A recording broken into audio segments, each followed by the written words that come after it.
Hello again, everybody. This is Derek, and I am back with you with another Wargaming and miniature video.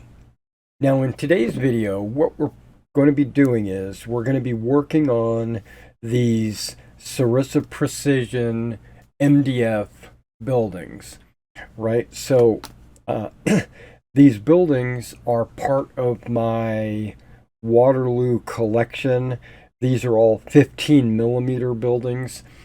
I deliberately, when I went to the Sarissa site and ordered these, I deliberately ordered ones that would be usable in a European 1815 style game, right? But primarily what I was looking for are buildings that were small enough on their footprint, right? The base of the model would be small enough to fit in my town sectors for my Marshals and Generals game that I'm working on.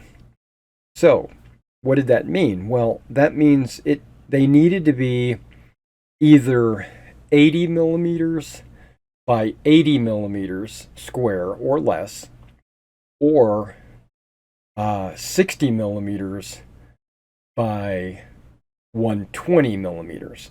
So they could be thin and long, or they could be square. So I was specifically ordering them because those are the town sector. They can be different sizes, but those are the ones that I'm using. And so I wanted to have buildings that would fit in those town sectors. Okay, now there are 6 buildings here, so this might take me a while to assemble all these and put them all together. So I will have some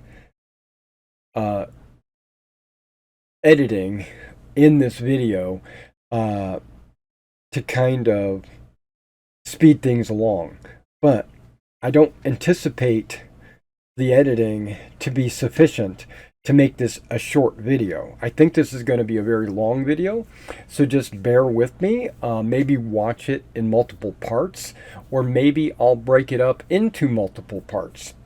But this first part is we're gonna pull the parts out and we're gonna look at them.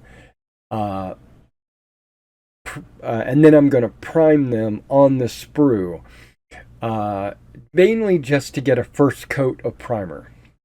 And then I'll probably also prime them again after they're assembled, possibly, because I know MDF, because I plan to use a khaki tan primer, right? And this is Rust-Oleum. This is their camouflage line.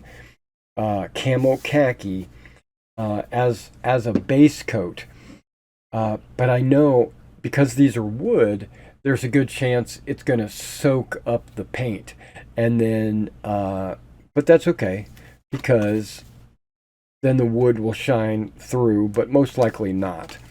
Okay, so let me open some of these up and we'll take a look at them. Okay, this is I don't know if the glare on that, but this is a water mill. It's 1 sheet of MDF.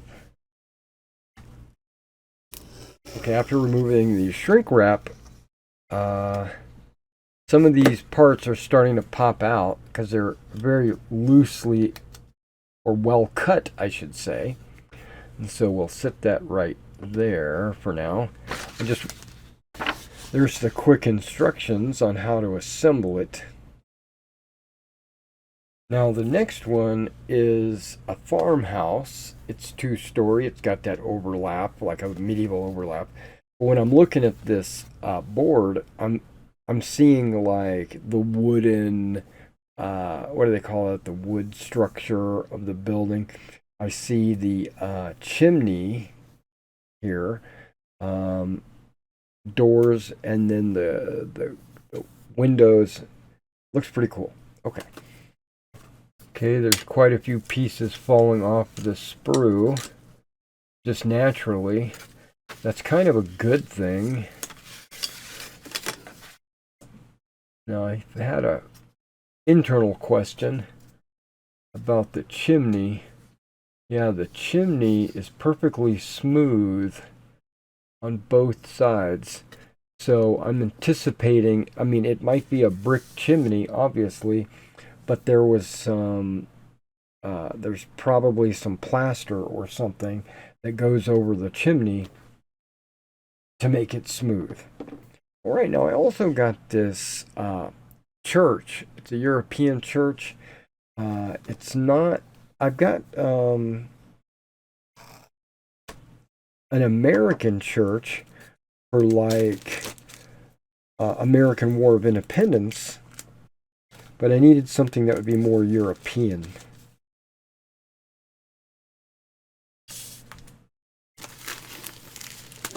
Now this has 2 sheets of MDF.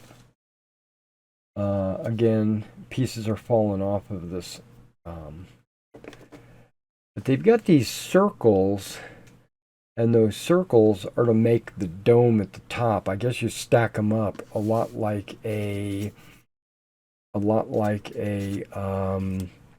K-bar handle. Okay, now this next one here is they call it an outhouse barn. I don't think of it like an outhouse where you take a crap. I think of it's just an outbuilding, you know, not part of the main farm. Now, looking at the MDF, I noticed there was, you know, you got your a naturally cut door, it looks like, and then you've got your 4 walls, and then it looks like these pieces would mount to a roof, but I don't see a roof. And then we've got this, which I'm not exactly sure where that goes.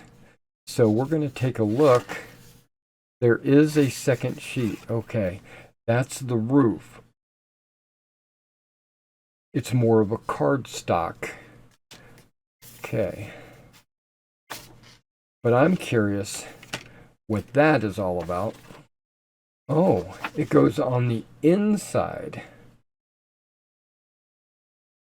And this looks like it's got a removable roof, so I can pull the roof off and you'd be able to see the insides. That's interesting.